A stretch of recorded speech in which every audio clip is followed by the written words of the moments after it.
The stagecoach rattled into Cheyenne, Wyoming territory on a blistering July afternoon in 1876, and Sophia Preston pressed her gloved hands against her trembling knees as the driver hollered that they had arrived at their destination.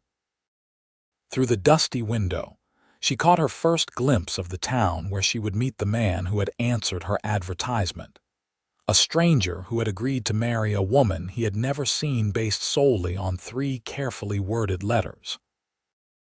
The buildings looked weathered and sun-bleached, their wooden facades standing against the relentless prairie wind. Cowboys and miners moved along the boardwalks while horses tied to hitching posts flicked their tails against the flies. This was nothing like Philadelphia, nothing like the factory district where she had spent the last 8 years of her life bending over industrial looms until her hands bled and her back screamed for mercy. The driver opened the door and extended a gnarled hand to help her down. Sophia gathered her worn carpetbag and accepted his assistance, her legs unsteady after 3 days of travel. The afternoon sun hit her face immediately, hotter and more direct than anything she had experienced back east. She adjusted her bonnet with fingers that still bore the calluses and scars of factory work, reminders she had tried unsuccessfully to fade with the small tin of hand cream she could barely afford. "You the mail-order bride for Xavier Finch?" A woman's voice called from the shade of the general store's awning. Sophia turned to see a plump woman in her 50s with kind eyes and flour dusting her apron. "Yes, madam, I am Sophia Preston." "Well, land sakes, you are as pretty as can be." Xavier is a lucky man, though I suspect he is nervous as a long-tailed cat in a room full of rocking chairs right about now. The woman chuckled and wiped her hands on her apron. "I am Martha Green. My husband owns the general store. Xavier asked me to watch for the stage and bring you over to the church when you arrived. He is waiting there with Reverend Cole." Sophia's heart hammered against her ribs. This was real. She was about to meet the man who would become her husband, likely within the hour. "Thank you for your kindness, Mrs. Green. Call me Martha, dear. Come along now. Let us not keep that poor man waiting any longer than necessary. He has been pacing in front of that church for the better part of an hour." They walked together down the main street, passing the saloon where piano music already jangled despite the early hour, and a blacksmith shop where the clang of hammer on anvil rang out in steady rhythm. Curious eyes followed them, and Sophia felt her cheeks warm under the scrutiny. Mail-order brides were not uncommon in territories like Wyoming, where men outnumbered women significantly. But that did not make her arrival any less of a spectacle. The church was a modest white building with a simple cross mounted above the door. As they approached, a tall figure stepped out from the shade of the small porch, and Sophia's breath caught in her throat. Xavier Finch was broader across the shoulders than she had imagined, his frame suggesting years of hard physical work. He wore clean trousers and a white shirt that looked freshly pressed, his dark hair still damp as though he had recently dunked his head in a water trough. But it was his face that held her attention, strong-jawed and weathered by sun and wind, with eyes the color of summer grass that widened slightly as he took in the sight of her. He removed his hat immediately, revealing more of that thick, dark hair, and descended the steps with surprising grace for such a large man. "Miss Preston." His voice was deep and carried a hint of uncertainty that somehow made Sophia feel slightly less terrified. "Yes, Mr. Finch, I presume." "Xavier, please." He twisted the brim of his hat in his hands, and she noticed how large and capable those hands looked, scarred and calloused from ranch work. "You are more beautiful than I expected. Your letters did not do you justice."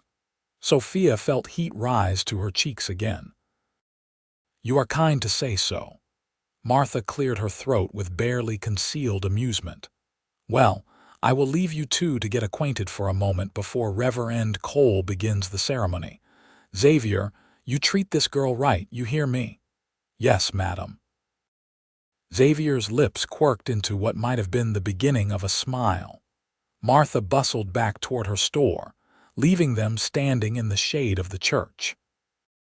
An awkward silence stretched between them, filled only by the sound of the wind and the distant noise of the town going about its business. "I hope the journey was not too difficult," Xavier said finally, his green eyes searching her face with an intensity that made her pulse quicken. "It was long but manageable. I have endured worse." The words came out before she could stop them, a reference to the years of grueling factory work that had driven her to seek a new life out west. Something flickered in his expression, concern perhaps. "You mentioned in your letters that you worked in a textile mill. That must have been demanding work." Demanding was a gentle word for it. Brutal would have been more accurate. Sophia had started working in the mills at age 14 when her father died and her mother fell ill. By the time her mother passed 2 years later, Sophia was already marked by the work, her hands scarred from handling rough fabrics, and her lungs occasionally tight from breathing lint-filled air for 12 hours a day. "It provided what I needed at the time," she said diplomatically. "But I am grateful for the opportunity to start fresh here. Your letters spoke of wide, open spaces and clean air. That sounds like paradise to me." Xavier's expression softened. "The ranch is about 5 miles outside of town. It is not fancy, but the house is solid and the land is good for cattle. I have been building it up for the past 6 years, ever since I came out here from Missouri." "I am not afraid of hard work," Sophia assured him. "I will do my best to be a good wife and helpmate to you." He studied her for a long moment, and she wondered what he saw. She had worn her best dress, a simple green cotton that had seen better days but was clean and neatly mended. Her auburn hair was pinned up under her bonnet in what she hoped was a respectable style. She knew she was too thin, her face perhaps too angular from years of stretching meager wages to cover rent and food. But she had scrubbed herself clean at every stop along the journey and held her head high despite her circumstances. "I want you to know," Xavier said quietly, stepping closer so that his voice would not carry, "that I will not rush you into anything you are not ready for. I know this is a marriage of practical necessity for both of us, but I hope we can build something real in time. You will have your own space in the house until you feel comfortable with other arrangements." The tightness in Sophia's chest eased slightly. She had worried about this aspect of their arrangement, about marrying a stranger and what expectations he might have on their wedding night. His consideration touched her more than she could express. "Thank you, that is very understanding of you. I am not a perfect man, but I try to be decent." He offered his arm. "Shall we? Reverend Cole is waiting, and I imagine he has other matters to attend to today." Sophia placed her hand on his forearm, feeling the solid muscle beneath the fabric of his shirt. This was happening. In a few minutes, she would be married to this man, bound to him by law and faith.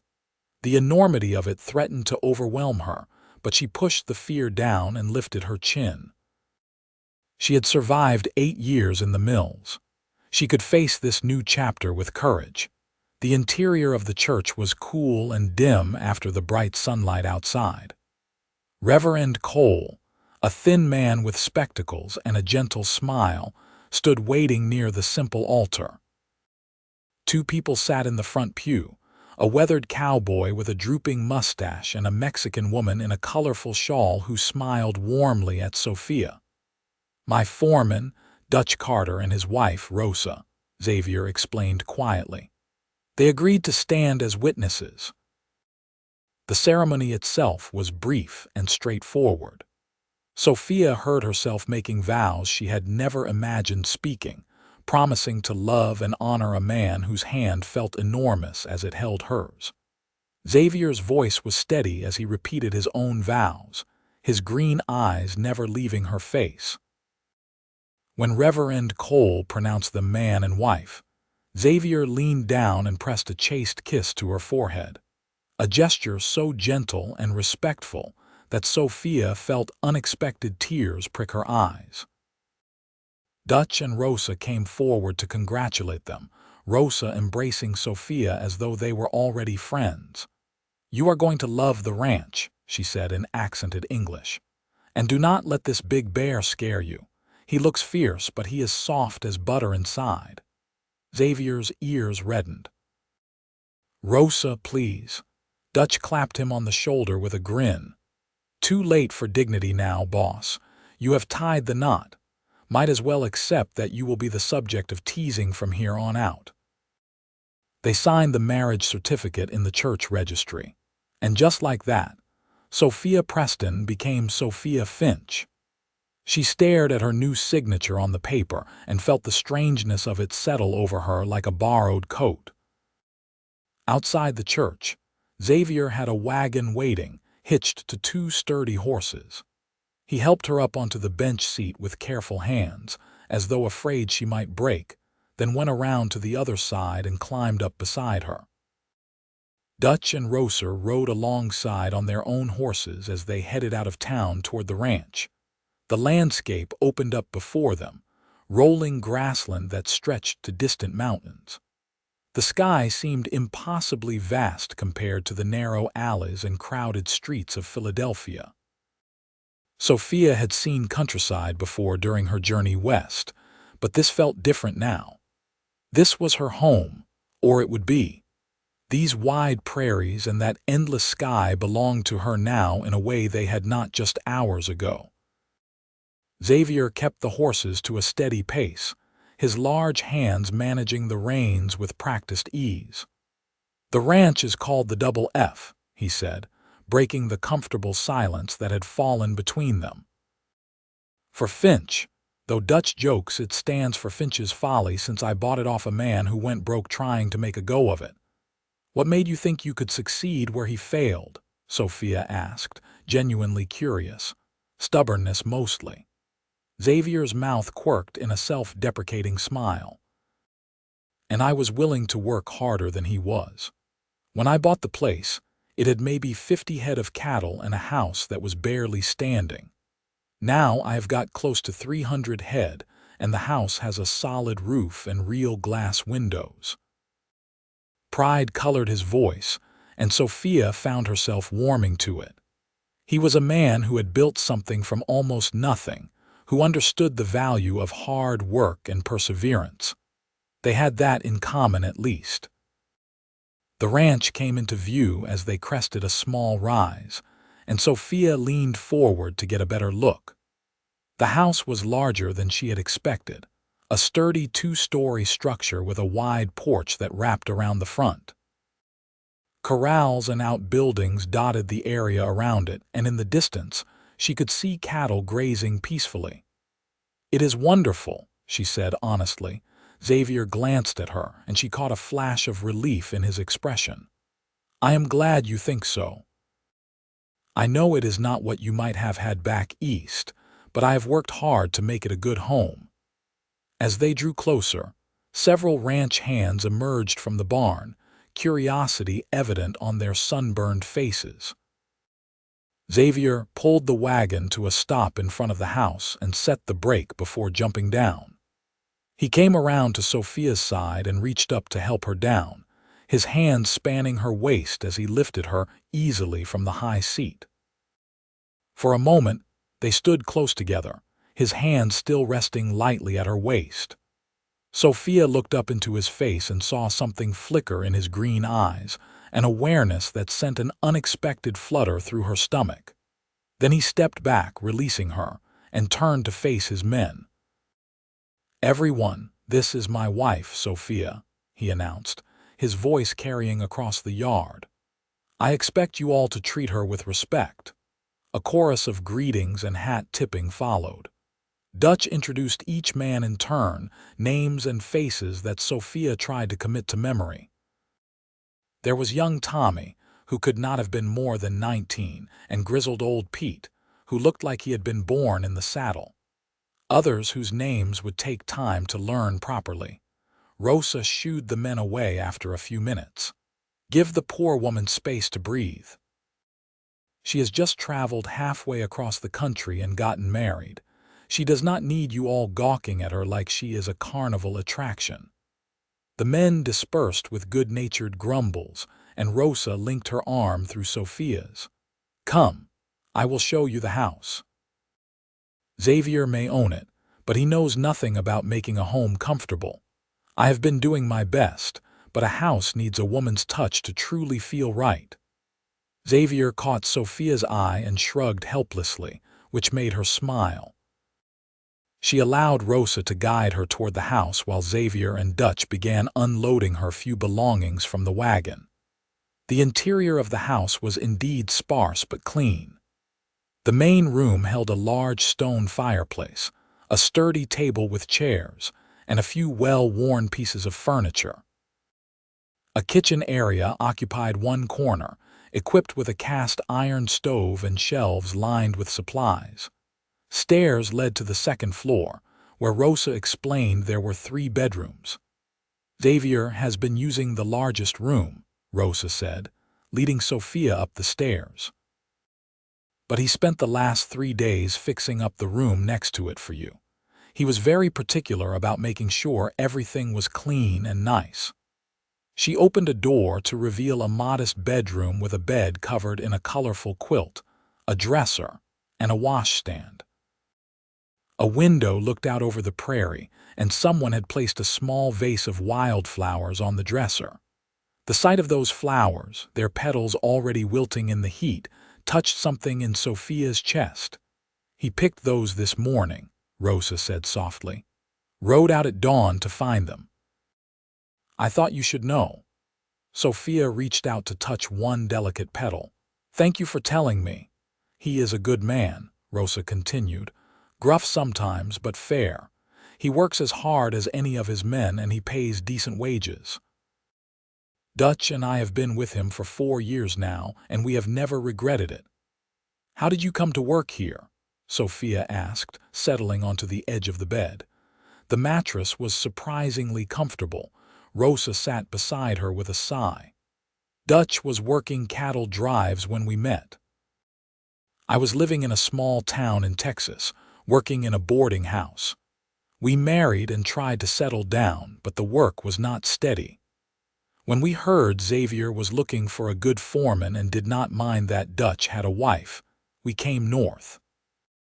Xavier gave us a small cabin on the property, and Dutch helps run the ranch while I help with cooking for the hands and other household matters. That sounds like a good arrangement. It is. Rosa patted Sophia's hand, and I think you will be good for Xavier. He has been alone too long, throwing himself into work and never taking time to enjoy what he has built. Maybe now he will remember there is more to life than cattle and fences. They talked for a while longer, Rosa sharing practical information about the ranch and the rhythm of daily life. Dinner was served at 6 for the ranch hands in the bunkhouse, but Xavier usually ate at the main house. The nearest neighbors were the Morrison family about 3 miles south. Town was close enough to visit weekly for supplies and church services. Eventually, Rosa left her to settle in, promising to return later with something for supper. Sophia unpacked her meager belongings, hanging her few dresses in the small wardrobe and arranging her personal items on the dresser. She had brought almost nothing with her, just clothing, a few books, her mother's Bible, and a small daguerreotype of her parents taken before her father's death. She was standing at the window, looking out at the land that was now her home, when a soft knock sounded at the door. "Come in," she called. Xavier entered, ducking his head slightly as though the door frame might be too low, though it was not. He had removed his good shirt and now wore a simple work shirt with the sleeves rolled up, revealing tanned forearms marked with old scars and current scrapes. "I wanted to make sure you had everything you need," he said, staying near the door as though afraid to intrude too far into her space. "Rosa can be overwhelming with information. If you need anything clarified, please just ask." "She has been very kind," Sophia assured him, "as have you." The flowers were a lovely gesture. His ears reddened again, and Sophia found the reaction endearing. "I thought the room looked too bare. Flowers seemed like something a lady might appreciate. They are perfect." She gestured to the window. "The view is beautiful. I have never seen so much open space." Xavier moved closer, drawn by her words, and stood beside her at the window. Together they looked out at the rolling grassland painted gold by the late afternoon sun. "That is one of the things I love most about this place," he said quietly. "The freedom of it." Back in Missouri, everything felt closed in, hemmed in by other people's land and expectations. Out here, a man can build something that is truly his own. "Or a woman," Sophia added softly. He looked down at her, really looked at her, and she felt the weight of his attention. "Or a woman," he agreed. "This is your home now, Sophia. I want you to feel that, not just as my wife, but as someone who has a real stake in this place." The sincerity in his voice made her throat tight. "I will do everything I can to make it a true home for both of us. I know you will." He hesitated, then continued. "I thought tomorrow I might show you around the property properly, introduce you to the cattle operation and the lay of the land. But tonight, you should rest. You must be exhausted from your journey." She was tired, bone-deep weary in a way that went beyond physical fatigue. "A good night's sleep would be welcome. Then I will leave you to rest before supper." He moved toward the door, then paused. "Sophia, I meant what I said at the church. I will not rush you into anything. We will build this marriage at whatever pace feels right." "Thank you, Xavier. That means more than you know."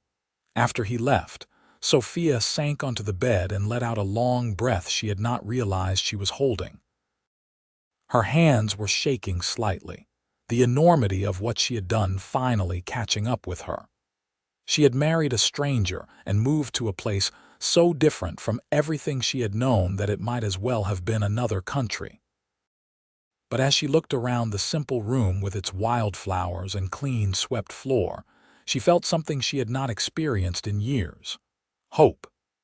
Maybe here, in this vast territory with this careful, considerate man, she could build something better than the life she had left behind. Rosa returned as the sun began its descent toward the horizon, bringing a tray laden with food. "Xavier is eating with the men tonight," she explained, setting the tray on the small table by the window. "He thought you might prefer a quiet first evening to settle in." Sophia was grateful for his thoughtfulness, though part of her had been curious to share a meal with him, to continue learning about the man she had married. The food was simple but delicious: roasted chicken and potatoes with fresh bread and butter. She ate slowly, savoring each bite after years of hurried meals snatched between shifts at the mill. As darkness fell over the prairie, Sophia changed into her nightgown and climbed into bed. The house was quiet except for the occasional creak of settling wood and the distant sound of men's voices from the bunkhouse. She lay awake for a long time, staring at the unfamiliar ceiling and thinking about the strange turns life could take. Just 6 months ago, she had been living in a cramped boarding house room, working herself to exhaustion for pennies, with no future to look forward to beyond more of the same. Then she had seen the advertisement in the newspaper, placed by an agency that connected men on the frontier with women seeking new opportunities. On a whim born of desperation, she had written her first letter to Xavier Finch, rancher in Wyoming Territory, seeking a wife. His response had been prompt and surprisingly articulate. Over the course of 3 letters, they had discussed their circumstances, their hopes, and their understanding of what a marriage between strangers might entail. He had been honest about the hardships of ranch life and the isolation of the territory. She had been equally honest about her background, though she had not mentioned all the details of her factory work, particularly the scars it had left. Now here she was, married and beginning a new life. The thought was terrifying and exhilarating in equal measure. Eventually, exhaustion claimed her, and she drifted into a deep, dreamless sleep. The next morning, Sophia woke to sunlight streaming through the window and the sound of activity in the yard below. She rose and dressed quickly in one of her work dresses, a sturdy blue cotton that had survived the journey well. When she made her way downstairs, she found Xavier at the kitchen table, nursing a cup of coffee and reading what looked like a cattleman's journal. He looked up when he heard her footsteps and immediately stood. "Good morning. I hope you slept well." "Very well, thank you." She felt suddenly shy in the morning light, aware that this was the first full day of their life together. "I apologize for sleeping so late. I am usually awake much earlier." "It is barely past 7, Xavier said with a slight smile. "That is not late at all, and you needed the rest. Coffee, please." He poured her a cup from the pot on the stove, and she accepted it gratefully. The coffee was strong and hot, exactly what she needed. They stood in the kitchen together, sipping from their cups in a silence that felt less awkward than it might have. "Are you still interested in seeing the ranch today?" Xavier asked. "It is going to be hot later, so we should go soon if you are up for it." "I would like that very much."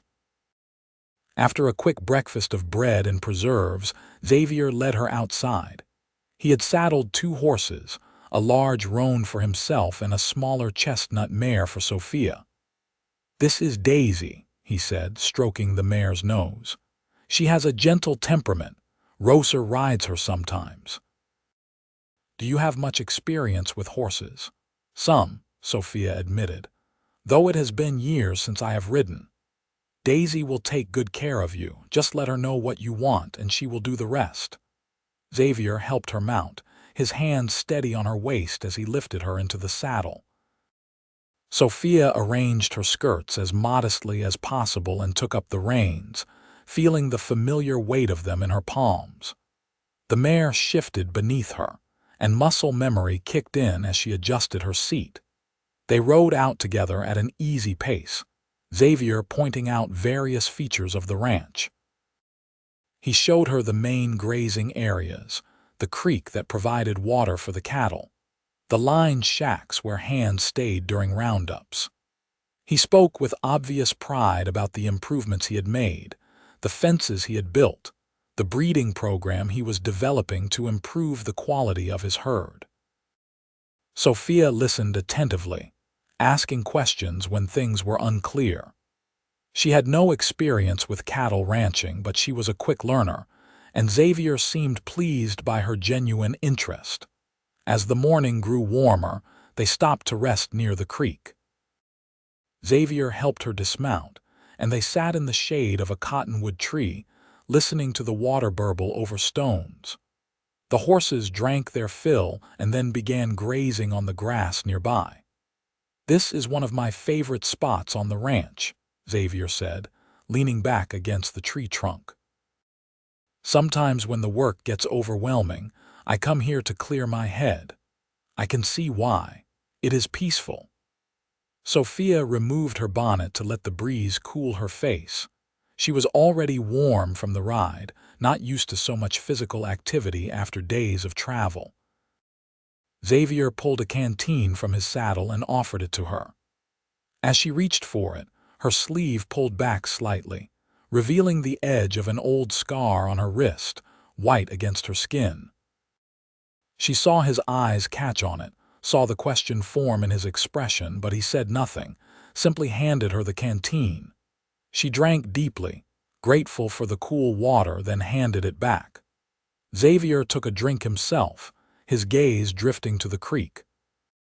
"In your letters, you mentioned the textile mill," he said carefully.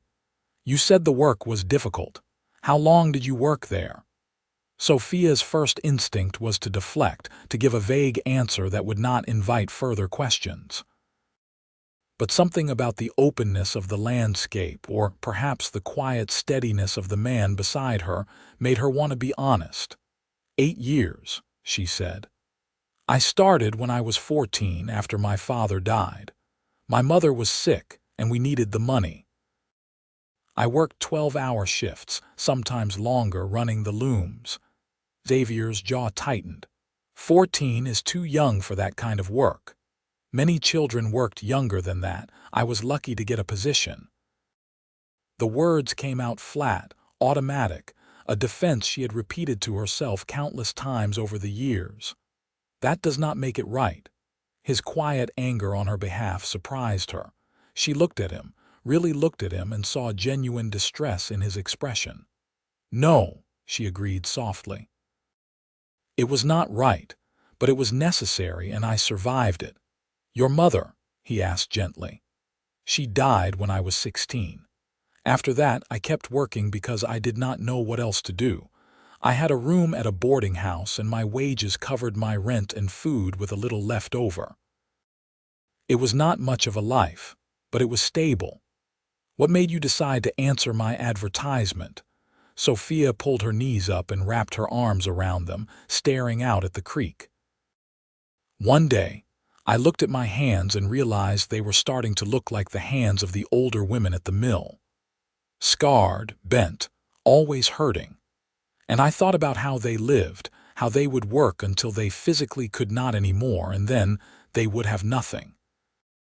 No family, no home, no future. Just a slow decline into poverty and sickness. She took a shaky breath. I did not want that to be my story. So when I saw the advertisement for the agency that connected Western men with Eastern women, I thought maybe it was a chance for something different. Maybe out here I could build a life that was more than just survival. Xavier was quiet for a long moment, processing her words. Then he said, "May I see your hands?"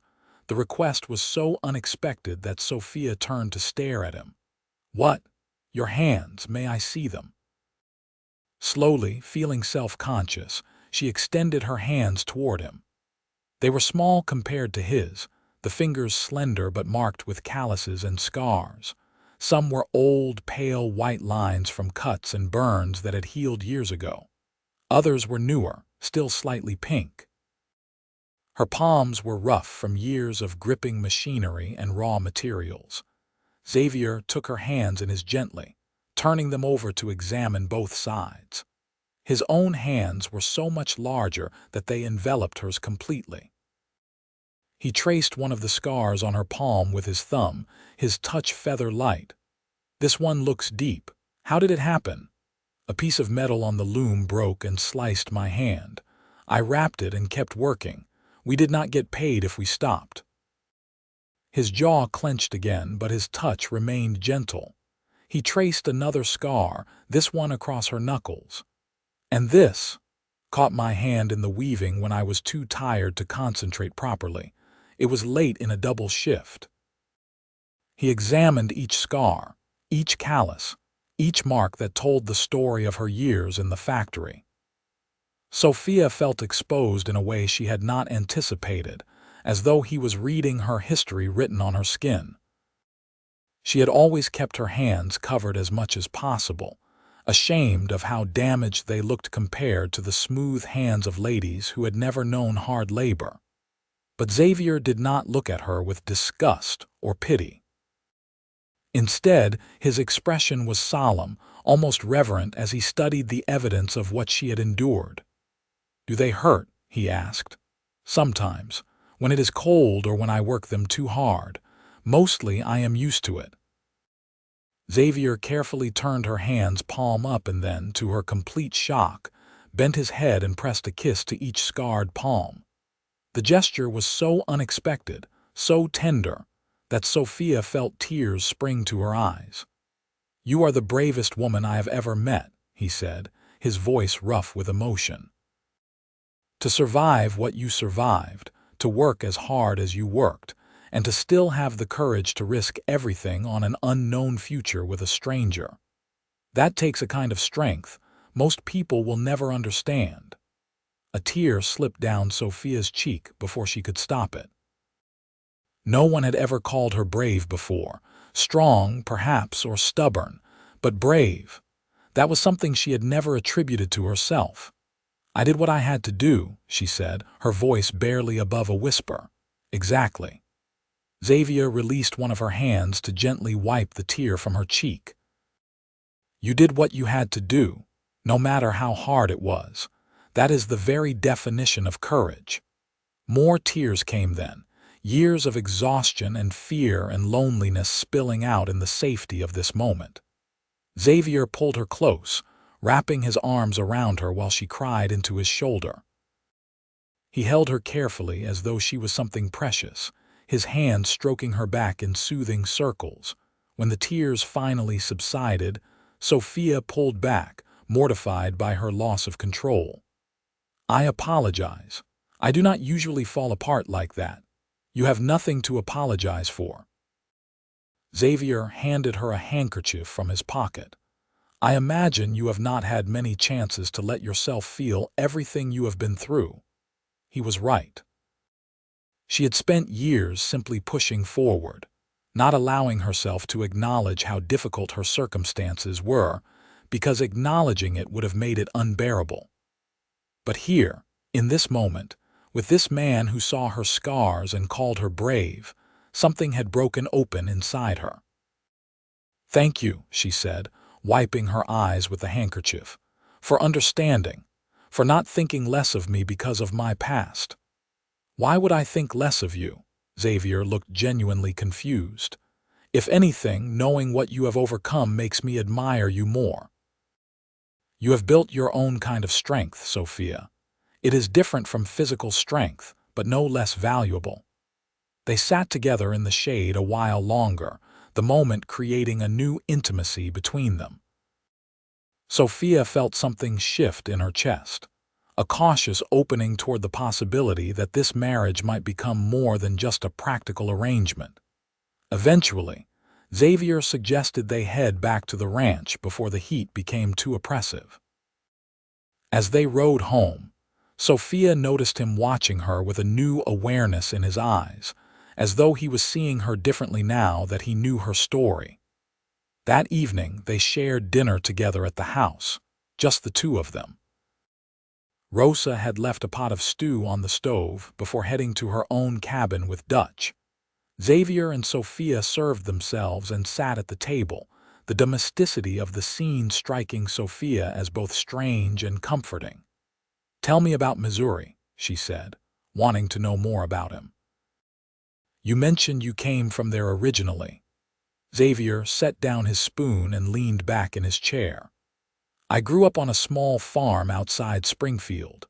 My father raised hogs and tried to farm, though the land was not particularly good for it. I was the youngest of 5, and there was not going to be much of an inheritance to split. So when I turned 18, I headed west to make my own way." "Did you always want to ranch?" "Always wanted to work with animals," he said. "Farming never suited me. Too much sitting still, waiting for crops to grow. I like cattle work because it keeps you moving, keeps you active. And I like the independence of it, being responsible for my own success or failure." "You still have family in Missouri?" "My parents died a few years back." "My siblings are all still there, married with families of their own. I write to them occasionally, but we are not particularly close." He paused, then added, "What about you? Any family back east?" "No. My mother's family disowned her when she married my father, who they thought was beneath her station. And my father's family all died of influenza when I was small. There is no one left." The loneliness of that statement hung in the air between them.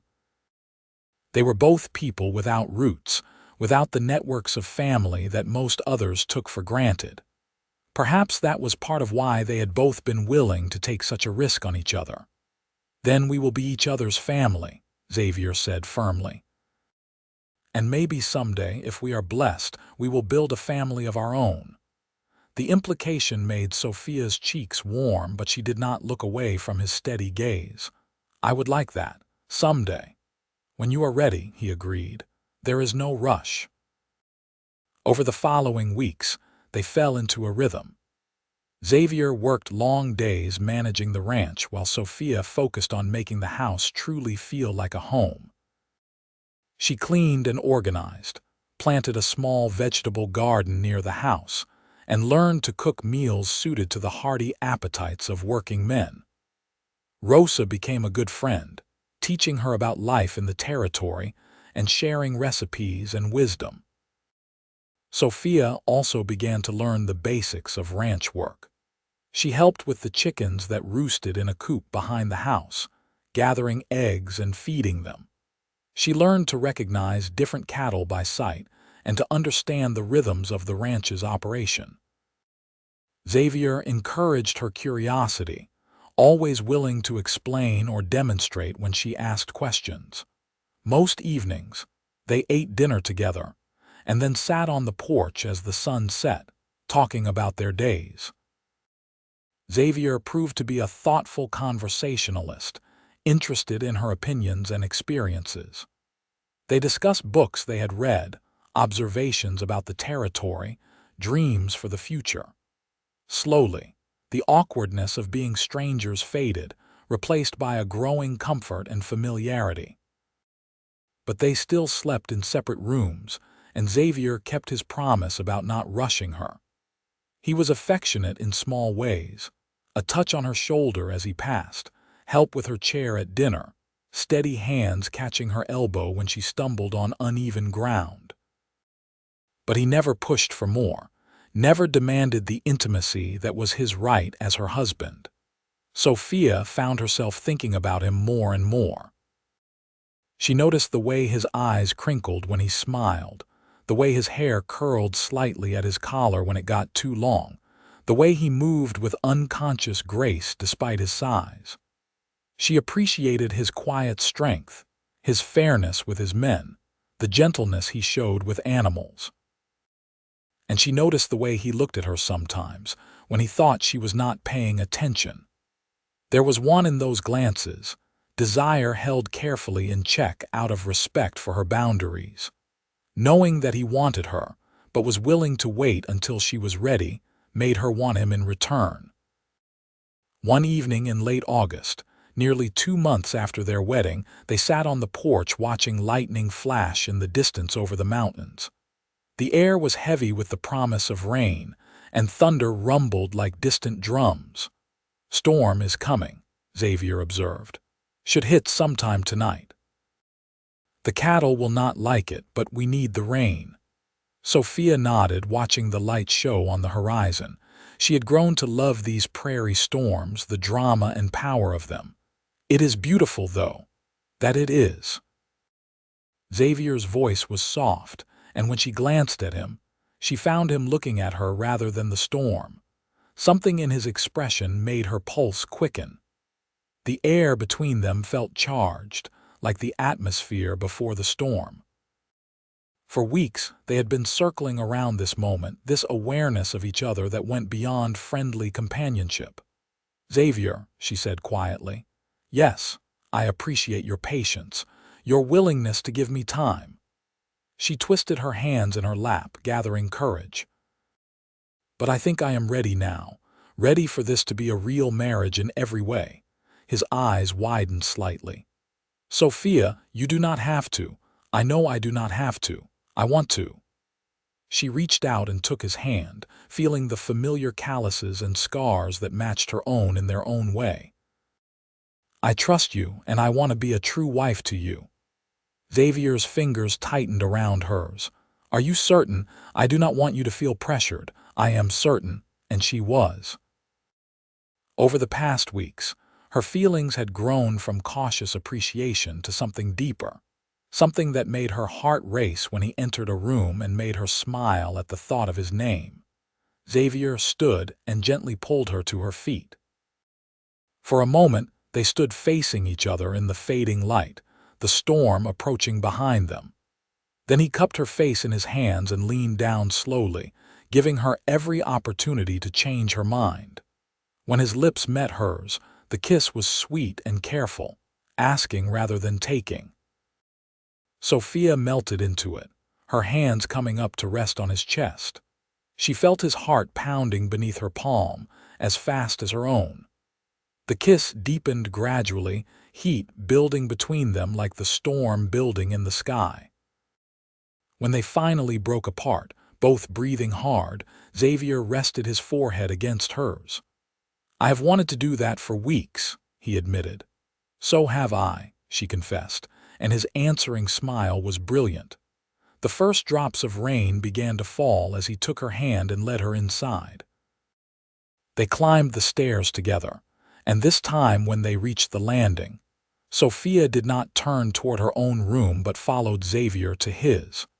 Their coming together was tender and unhurried, Xavier treating her like she was made of spun glass. He kissed her scars, the ones on her hands and the ones she had never shown him before, the marks on her arms and shoulders from factory work. He traced each one with reverent fingers and told her she was beautiful, told her she was strong, told her she was his. Sophia gave herself to him fully, trusting him with her body as she had come to trust him with her heart. And when she fell asleep hours later, wrapped in his arms with the storm raging outside, she felt safer and more content than she had in her entire life. Morning brought clear skies and cool, rain-washed air. Sophia woke in Xavier's bed, his arm still draped over her waist, and felt a deep sense of rightness settle over her. This was where she belonged. With this man on this land, building this life. Xavier stirred beside her and opened his eyes. When he saw her watching him, his face softened into a smile. "Good morning, wife. Good morning, husband." She reached up to trace the strong line of his jaw, marveling at the intimacy of being able to touch him like this. He caught her hand and pressed a kiss to her palm, right over one of her scars. "How do you feel?" "Happy," she said honestly. "Happier than I have been in a very long time." "Good." He pulled her closer, tucking her head under his chin. "Because I plan to spend the rest of my life making sure you stay that way."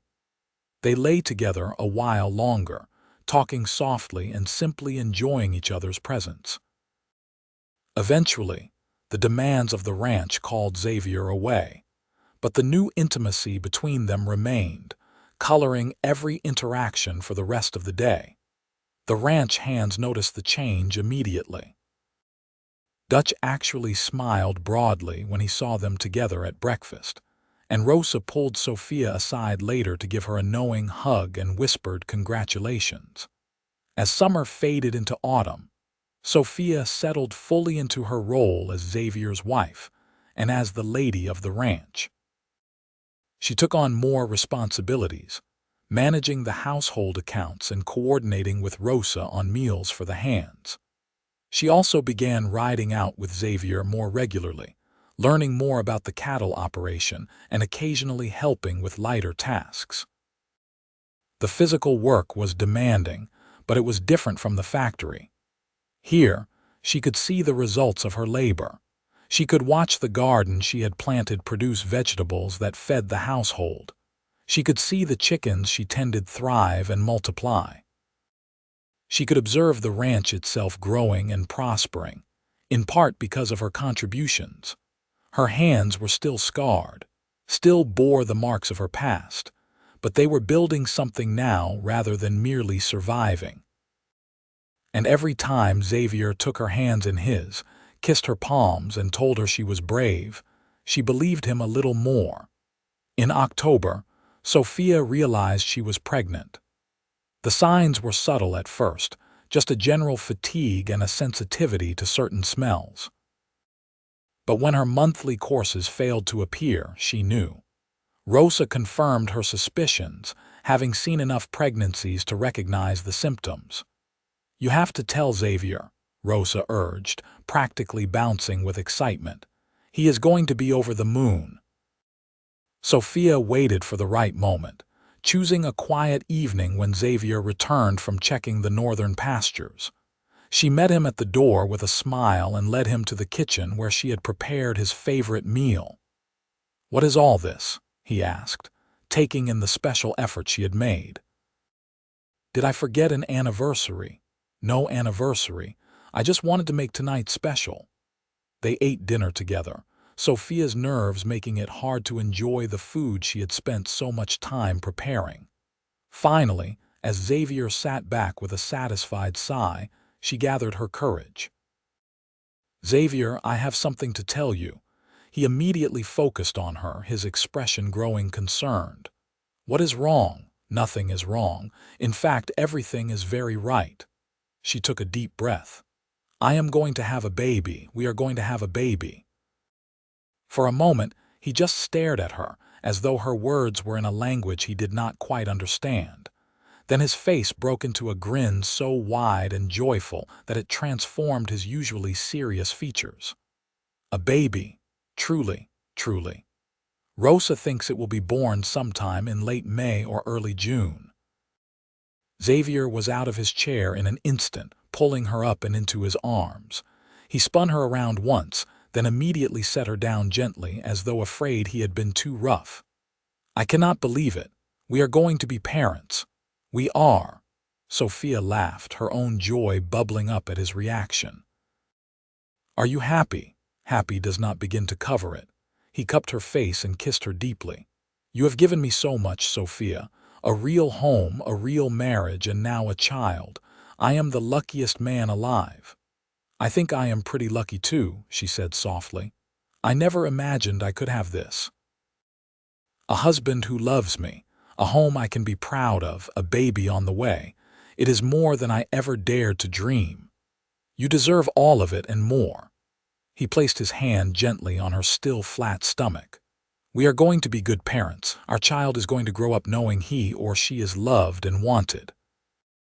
The months that followed were filled with preparation.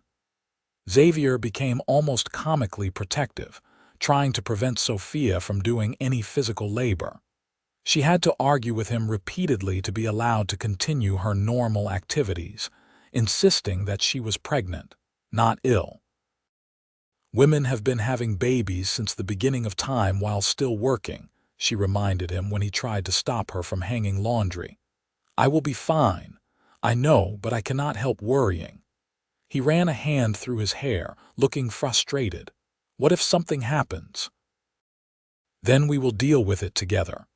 But wrapping me in cotton wool will not prevent every possible problem.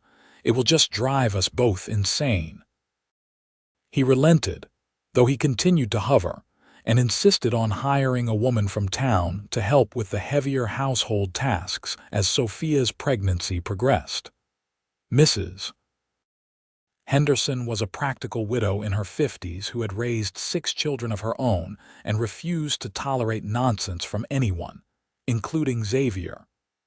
"Stop fussing at your wife," she told him firmly when he tried to insist Sophia rest more. "She knows her own body better than you do. Trust her to know her limits." The pregnancy progressed smoothly through the winter. Sophia's body changed, her belly rounding with their growing child. Xavier remained endlessly fascinated by the changes, often resting his hand on her stomach to feel the baby kick. His tenderness during this time deepened Sophia's love for him even further. They talked often about the future, about what kind of parents they wanted to be. Xavier was determined that their children would have opportunities he never had, education and choices. Sophia wanted their children to know they were loved unconditionally, something she had experienced only briefly before losing her own parents. "Boy or girl, it does not matter to me," Xavier said one evening as they lay in bed, his hand resting on her belly. "As long as you both come through healthy, I will be grateful." "I think it is a boy," Sophia said, though she had no real reason to think so beyond a feeling. "I picture a little boy with your eyes and your stubborn streak." Xavier laughed. "My stubborn streak? What about yours?" You are the one who argued with me for 20 minutes yesterday about lifting that basket of apples. Because you were being ridiculous. They were apples, not boulders." He kissed her forehead. "I love you. Have I told you that today? Only 3 times. You are falling behind your usual count." "I love you," he repeated, more seriously now. "More than I knew it was possible to love someone. You came into my life and changed everything." Sophia's eyes grew misty, as they did so easily these days. "I love you too. You saved me, Xavier. From a life of mere survival to this, to actually living. I will never be able to thank you enough. You do not have to thank me. Loving you is not a hardship. It is a privilege." Spring came early to Wyoming that year, bringing warmth and new grass for the cattle. As Sophia's due date approached, Xavier became increasingly anxious. He arranged for the doctor from Cheyenne to be on standby and made Rosa promise to stay close to the house in case Sophia went into labor when he was out on the range. "I will be fine," Sophia assured him repeatedly. "Women have babies every day." "Not women I love," he countered, and she could not really argue with that. Her labor began on a warm afternoon in early June. The pain started as a dull ache in her back and gradually intensified over several hours. Rosa sent Tommy riding out to find Xavier while she helped Sophia into bed and sent for the doctor. Xavier arrived before the doctor, bursting into the house wild-eyed and breathing hard from having ridden back at full speed. He took the stairs 2 at a time and appeared in the bedroom doorway just as another contraction hit. "I am here," he said, coming to her side and taking her hand. "I am right here." Sophia gripped his hand hard as the pain peaked, grateful for his solid presence. "Took you long enough," she managed between gritted teeth. "I came as fast as I could." He wiped the sweat from her forehead with a damp cloth Rosa handed him. "What can I do? Just stay with me. Do not leave. I am not going anywhere." The doctor arrived an hour later to find Xavier still at Sophia's side, murmuring encouragement and support. The labor was long and difficult, stretching through the evening and into the night. Xavier never left, holding her hand through every contraction, offering water and cool cloths and telling her over and over how strong she was, how brave. Finally, as dawn began to lighten the sky, their son entered the world with a lusty cry that filled the room. The doctor cleaned him quickly and placed him in Sophia's arms, and she looked down at the tiny red face of her child and felt her heart expand in ways she had not known were possible. "A boy," she whispered. "We have a son." Xavier leaned over them both, his eyes shining with unshed tears. "He is perfect. You are amazing. I am so proud of you." Their son had dark hair like his father and had emerged from the womb with strong lungs and an apparent determination to make his presence known. As Sophia cradled him close, the baby quieted, seeming to recognize the sound of her heartbeat. "What should we name him?" Xavier asked, gently stroking the baby's tiny hand with his finger. They had discussed names but never quite settled on one. Now, looking at her son, Sophia knew. "Samuel, after my father." Xavier's expression softened. "Samuel Finch, I like that." "Welcome to the world, Samuel." The next few weeks passed in a blur of sleepless nights and overwhelming love. Samuel proved to be a demanding baby, wanting to nurse frequently and objecting loudly when his needs were not immediately met. But both Sophia and Xavier were utterly besotted with him. Xavier proved to be a devoted father, taking over Samuel's care whenever he could to give Sophia a chance to rest. She often woke from naps to find him walking the floor with the baby, talking to him in a low voice about the ranch and the cattle and the life they would build together. Watching Xavier with their son made Sophia fall even more deeply in love with him. He was gentle and patient, never frustrated by the baby's crying or the constant demands of infant care. He changed diapers without complaint, sang off-key lullabies, and spent hours simply holding Samuel and marveling at every tiny feature. As summer progressed, and Samuel grew from a tiny newborn into a plump, healthy baby, life on the ranch found a new rhythm. Sophia managed to balance caring for Samuel with her household responsibilities, aided by Mrs. Henderson and Rosa. Xavier divided his time between ranch work and helping with the baby, often bringing Samuel out to the porch in the evenings so Sophia could have a few minutes to herself. One evening in late July, Sophia stepped out onto the porch to find Xavier sitting in the rocking chair with Samuel asleep on his chest. The sight made her pause, her heart swelling with affection. This was her family. This strong, gentle man and their precious son. This was the life she had built from the ashes of her old existence. "You are going to spoil him, holding him all the time," she said softly, settling into the chair beside them. "Is it spoiling if he clearly needs it?" Xavier adjusted the baby slightly, his large hand spanning Samuel's entire back. "He is only small once. I want to enjoy it." Sophia reached over and took Xavier's free hand, threading her fingers through his. "I never imagined I could be this happy. Sometimes it scares me like I do not deserve it." Xavier turned to look at her, his green eyes serious. "You deserve every bit of happiness and more. Do you remember what I said when I first saw your scars? That you were the bravest woman I had ever met?" "I remember." "I meant it then, and I mean it even more now. You survived things that would have broken most people. You had the courage to risk everything on a new life with a stranger. And you have brought so much joy and love into my world that I cannot imagine what my life would have been without you." He squeezed her hand. "You deserve every good thing, Sophia, and I am going to spend the rest of my life making sure you have them." Tears slipped down her cheeks, but they were happy tears.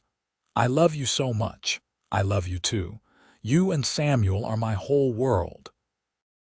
As the sun set over the prairie, painting the sky in shades of gold and crimson, they sat together on the porch. The land stretched out before them, vast and full of possibility. The ranch that Xavier had built with his own hands and that Sophia had helped turn into a true home. The life they had created together from hope and hard work and love. Sophia looked down at her hands, still marked with the scars of her past. But now when she saw them, she did not see only pain and hardship. She saw the hands that tended her garden and her chickens, that cared for her husband and son, that built a future instead of merely surviving a present. Xavier had called her brave for surviving, but she felt brave now for believing she deserved the happiness she had found. Samuel stirred against Xavier's chest, making small baby sounds but not quite waking. Xavier hummed softly, soothing him back into deeper sleep. The sound of his deep voice mingling with the evening birdsong and the distant lowing of cattle created a symphony of home. "What are you thinking about?" Xavier asked, noticing the contemplative expression on her face. "About how far we have both come. About how neither of us could have imagined this a year ago. About how grateful I am that I took the risk of answering your advertisement." "I am grateful you did too. Best decision I ever made, placing that advertisement. Though I have to admit I was terrified when I wrote it. What if no one answered? Or what if the woman who came was awful and I was stuck in a miserable marriage?" Sophia laughed softly. "I had the same fears. What if you were cruel, or a drunkard, or a dozen other terrible things? But I was desperate enough to take the chance." "We were both desperate in our own ways," Xavier mused. "Me for companionship and a partner to share this life with. You for escape from a future that offered no hope. Sometimes I think desperation gets a bad reputation. It can drive people to make bold choices they would never make otherwise." "Wise words from a cowboy," Sophia teased gently. "I have my moments." He shifted Samuel slightly. I should probably put him down in his cradle before my arm falls asleep completely. Let me take him. You have been holding him for over an hour. I do not mind. I know you do not, but I want to turn. Sophia stood and carefully lifted Samuel from Xavier's arms. The baby made a small protest at being moved but settled immediately against her shoulder, his warm weight familiar and comforting. Xavier stood and stretched, joints popping. I need to check on the horses before full dark. Will you be all right for a few minutes? Of course. Take your time. He kissed her softly, then pressed a kiss to Samuel's downy head before heading toward the barn. Sophia watched him go, admiring the confident way he moved, the way he owned every step he took on his land. Inside the house, she settled Samuel in the cradle they had placed in their bedroom. The baby immediately began to fuss, not quite ready to be put down. Sophia rocked the cradle gently, humming the same lullaby Xavier had been humming earlier. Gradually, Samuel's eyes drifted closed, his small fists unclenching as sleep claimed him. Sophia stood watching him sleep for a long moment, marveling at the perfection of his tiny features. His rosebud mouth, the dark fringe of his eyelashes, the way his chest rose and fell with each breath. This child, this perfect little person, was half her and half Xavier, a living symbol of their love and commitment to each other. She thought about the woman she had been when she arrived in Cheyenne just over a year ago. Scared, scarred, and desperate for a chance at something better. She had not expected love. She had hoped for safety and stability, maybe companionship if she was fortunate. But love, that had seemed like too much to ask, yet here she was, deeply in love with her husband and utterly devoted to their son. The scars on her hands had not disappeared. They were still there, still visible reminders of the years she had spent in the mills, but their meaning had changed. They were no longer symbols of suffering and desperation. Now they were marks of survival, of the strength that had carried her through hardship to this moment of joy. Xavier returned a few minutes later, finding her still standing by the cradle. He came up behind her and wrapped his arms around her waist, pulling her back against his chest. "He is so beautiful," Xavier whispered. "Every time I look at him, I cannot believe we made him." "I know what you mean. Sometimes I have to resist the urge to wake him up just to look at his eyes." "Do not do that. We will pay for it later when he is screaming at 2 in the morning." Xavier's chest rumbled with quiet laughter. "Though I would probably forgive you even then." They stood together in the gathering dusk, watching their son sleep. These were the moments Sophia treasured most, the quiet times when it was just the three of them, shut away from the rest of the world in the home they had built together. As the months passed and Samuel grew, the ranch continued to prosper. Xavier's careful management and willingness to invest in improving his herd paid off, and by the fall, he was able to expand his operation significantly. He hired 2 more permanent hands and began making plans to build additional outbuildings. Sophia found her own rhythm as a mother and rancher's wife. She managed the household with increasing confidence, oversaw the garden that now produced enough vegetables to sell the surplus in town, and raised Samuel with a combination of love and practical good sense. She also became more involved in the business side of the ranch, helping Xavier with record-keeping and accounts. Her relationship with Xavier deepened with each passing day. They had grown from strangers to lovers to true partners, each supporting and strengthening the other. They shared their hopes and fears, their triumphs and frustrations. They laughed together over Samuel's antics and supported each other through difficult days. Xavier never stopped calling her brave. Whenever she doubted herself or struggled with the demands of motherhood and ranch life, he would take her scarred hands in his and remind her of everything she had overcome. Those moments, when he traced her scars with loving fingers and told her she was the strongest person he knew, became a touchstone for Sophia. When Samuel was 9 months old, Sophia discovered she was pregnant again. This time the news was less of a shock, though no less exciting. Xavier was thrilled at the prospect of expanding their family. "Samuel needs a sibling," he declared. "Someone to play with and fight with and learn from. You just want an excuse to buy more horses," Sophia teased. "One for each child to learn to ride on." "That too," he admitted with a grin. The second pregnancy was easier than the first, perhaps because Sophia knew what to expect, or perhaps simply because her body was healthier and stronger than it had been. She continued her normal activities well into her pregnancy, much to Xavier's continued concern. "You should be resting," he would say whenever he found her working in the garden or chasing after Samuel. "I am fine. The doctor said exercise is good for me. The doctor also said you should not overdo it." "Xavier, I love you, but if you do not stop hovering, I am going to start assigning you extra chores to keep you busy." That usually earned her a chuckle and a kiss, though it never completely stopped his protective tendencies. Their daughter was born on a clear April morning in 1878, arriving much faster than Samuel had. By the time the doctor arrived, Sophia had already delivered with Rosa's help and Xavier's slightly panicked assistance. The baby girl was smaller than Samuel had been, but equally healthy and loud. "Another Finch with strong opinions," Xavier said, cradling his daughter with obvious delight. "What should we name her?" "I was thinking Rose after Rosa. She has been such a good friend to me."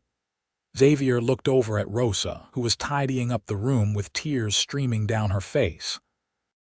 "Rosa, would you be honored if we named our daughter after you?" "I would be so honored," Rosa managed through her tears. "Thank you." And so Rose Finch joined the family, a dark-haired baby with her mother's delicate features and her father's green eyes. Samuel, now a sturdy toddler, was fascinated by his new sister, wanting to touch her constantly and asking endless questions about why she was so small and why she cried so much. With 2 children, the ranch house felt truly full of life. There were toys scattered in the main room, laundry constantly hanging to dry, and the sounds of children's laughter and tears filling the air. It was chaotic and exhausting and absolutely wonderful. Sophia sometimes paused in her daily work to simply absorb the reality of her life. She would look around at her home, at her children playing, at her husband coming in from the range with dirt on his boots and love in his eyes, and feel overwhelmed with gratitude. This was so far beyond anything she had imagined for herself when she had been working in the mills, so much more than she had dared to hope for when she stepped off that stagecoach in Cheyenne. One evening when Rose was about 6 months old and Samuel was nearing his 2nd birthday, Xavier found Sophia sitting on the porch steps watching the sunset. The children were both asleep inside, giving them a rare moment of quiet. He sat down beside her and handed her a cup of coffee, still learning that she liked it strong and black. "What are you thinking about?" "Everything and nothing.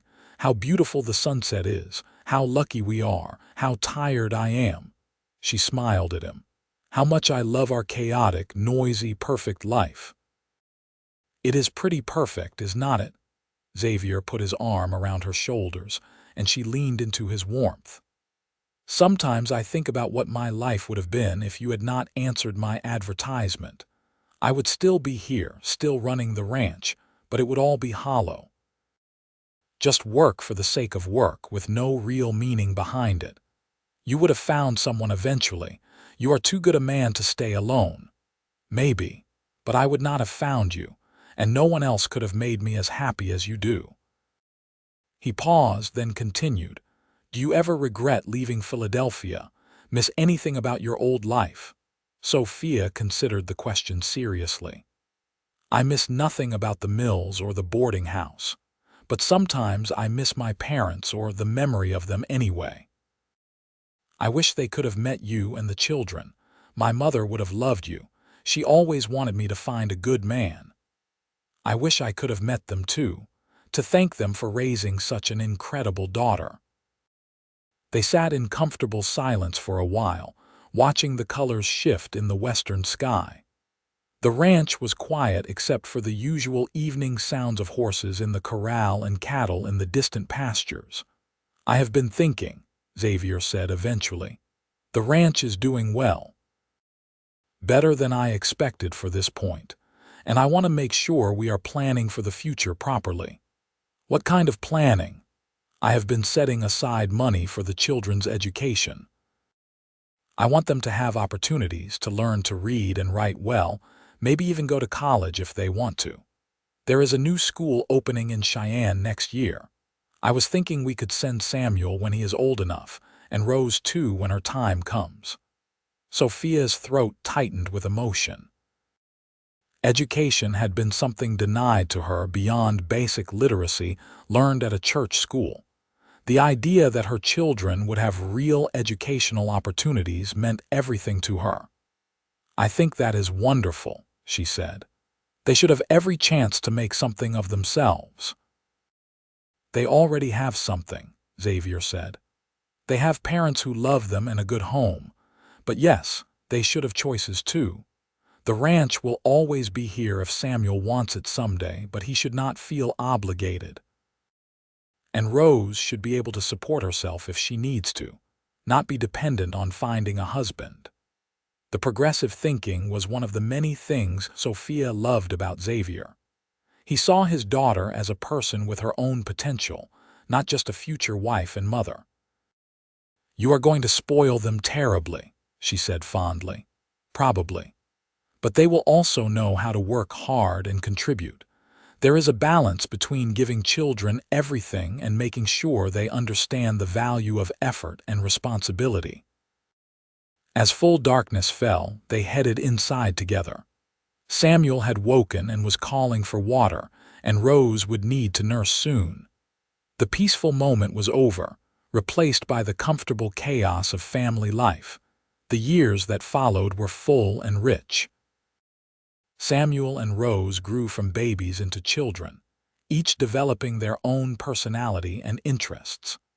Samuel proved to be adventurous and curious, always wanting to help his father with ranch work and explore every corner of the property.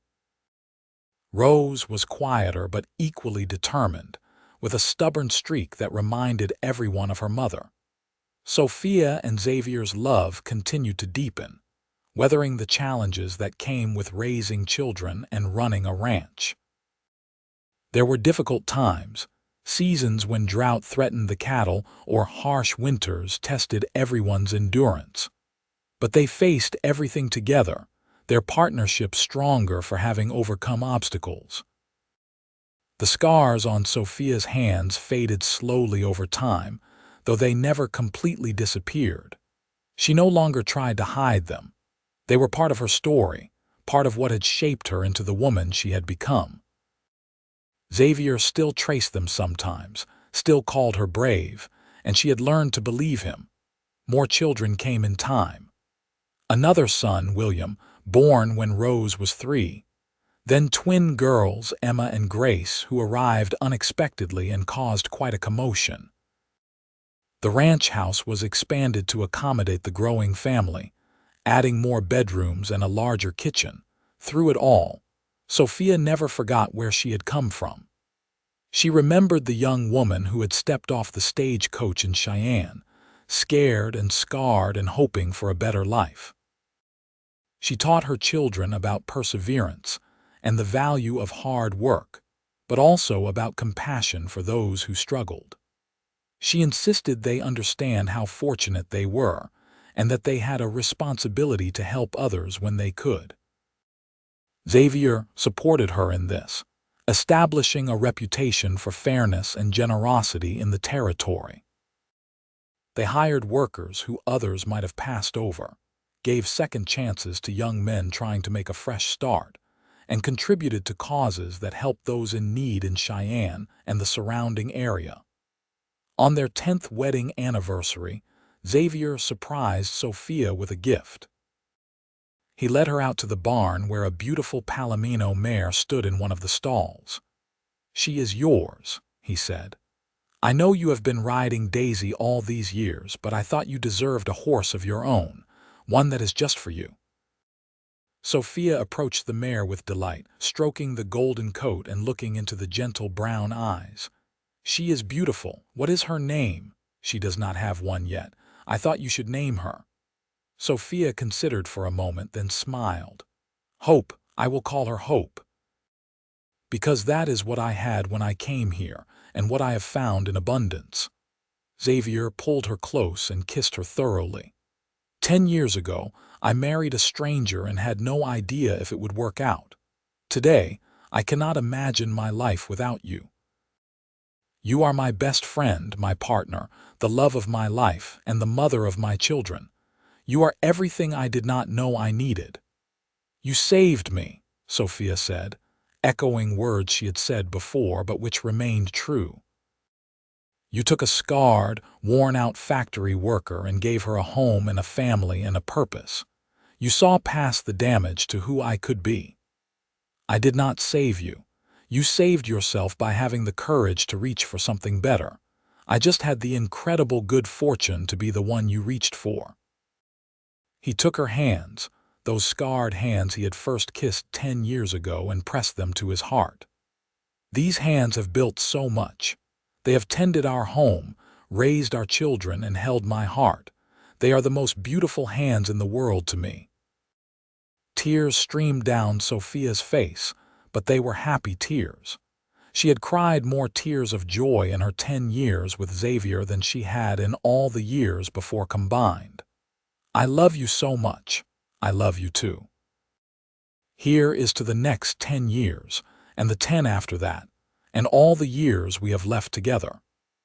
They stood together in the barn, the golden mare watching them with patient eyes, and Sophia marveled once again at the unexpected turns life could take. She had boarded a stagecoach to an unknown future, desperate and afraid but willing to risk everything for the chance at something better. She had found not just security or stability, but true love with a man who saw her scars and called her brave.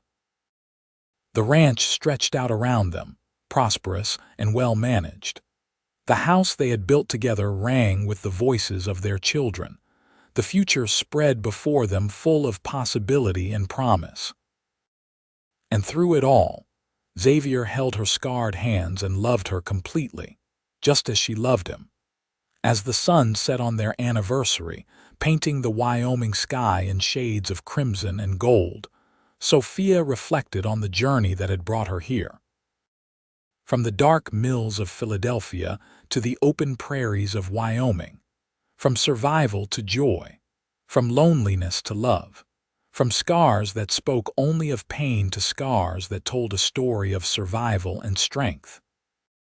She was Sophia Finch, rancher's wife, mother of 5, and the bravest woman Xavier had ever known. And she was finally, completely home.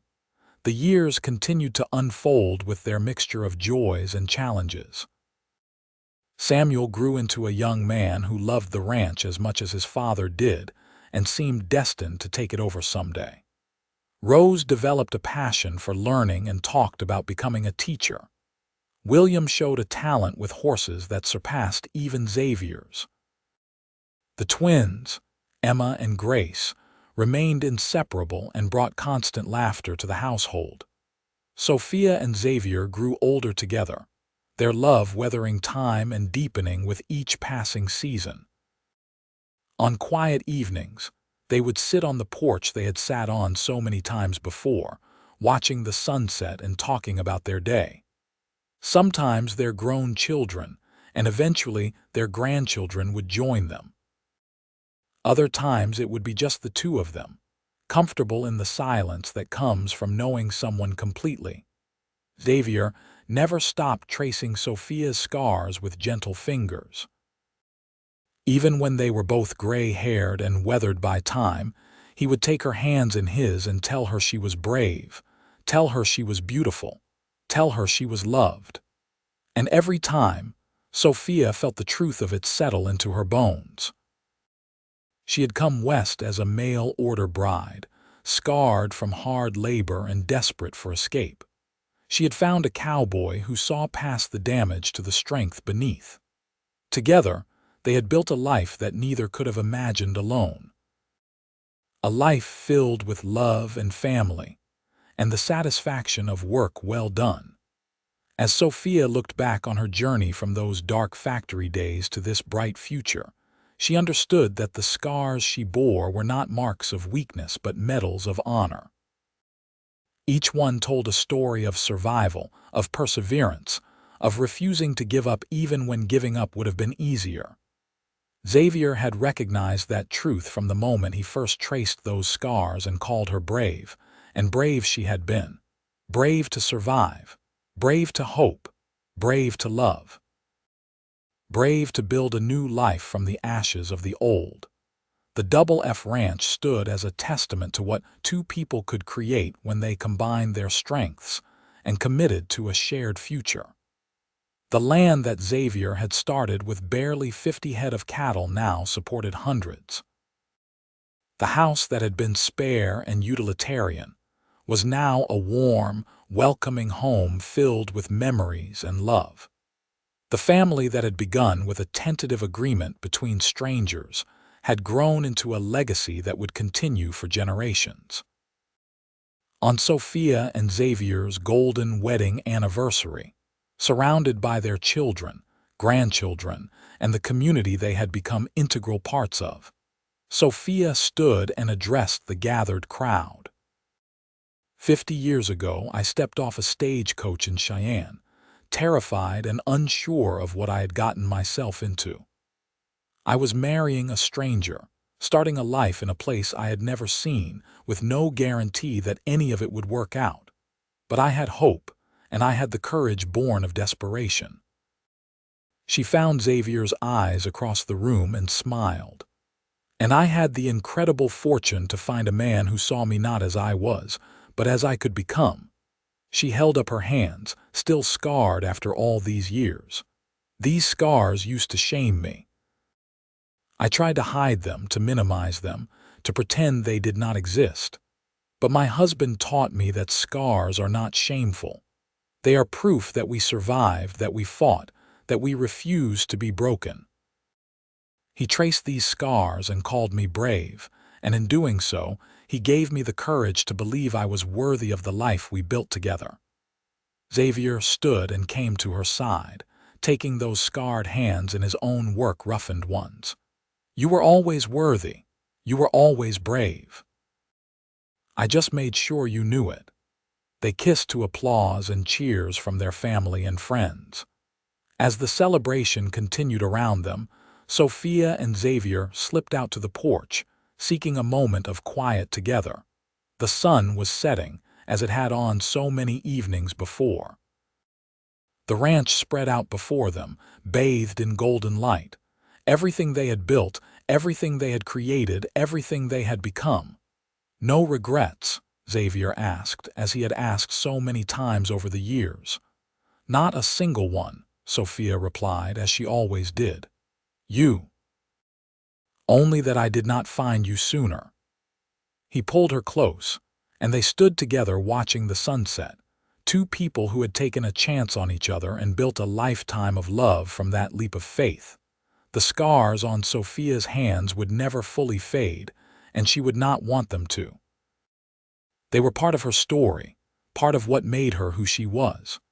They spoke of suffering overcome, of strength earned, of a journey from darkness into light. And they would always remind her of the day a cowboy with gentle hands and a generous heart traced them with his fingers and called her brave. As the years rolled on and eventually drew to their natural close, Sophia and Xavier remained together, their love undiminished by time. They had lived the kind of life that people wrote stories about, taking separate paths marked by hardship and weaving them together into something beautiful and lasting. When Sophia finally passed away at the age of 83, surrounded by her children and grandchildren, Xavier held her scarred hands one last time. "Brave," he whispered. "So brave." And she smiled because she finally, truly believed him. Xavier followed her not long after, his heart unable to continue without its other half. They were buried together on a hill overlooking the ranch they had built, their graves marked with a simple stone that read, "Xavier and Sophia Finch. They lived bravely. They loved completely." They built a legacy. The Double F Ranch continued under Samuel's management, then his children's, carrying forward the values and dedication that Xavier and Sophia had instilled. Their story became part of family lore, passed down through generations. The tale of a mail-order bride with scars from hard labor, and the cowboy who traced them and called her brave, who built a life together on the Wyoming prairie, and showed that love could bloom even from the most practical of beginnings. And sometimes, on quiet evenings when the sun set over the ranch, family members swore they could feel the presence of Xavier and Sophia, still watching over the land they loved, still holding hands, still brave in death as they had been in life. Their love story had begun with a letter and a leap of faith. It had been tested by hardship and strengthened by commitment. It had grown from tentative trust into deep, abiding love. And it had created a legacy that would endure long after they were gone, a testament to the power of seeing past scars to the strength beneath, of calling someone brave until they believed it, of building something beautiful from broken beginnings. The end.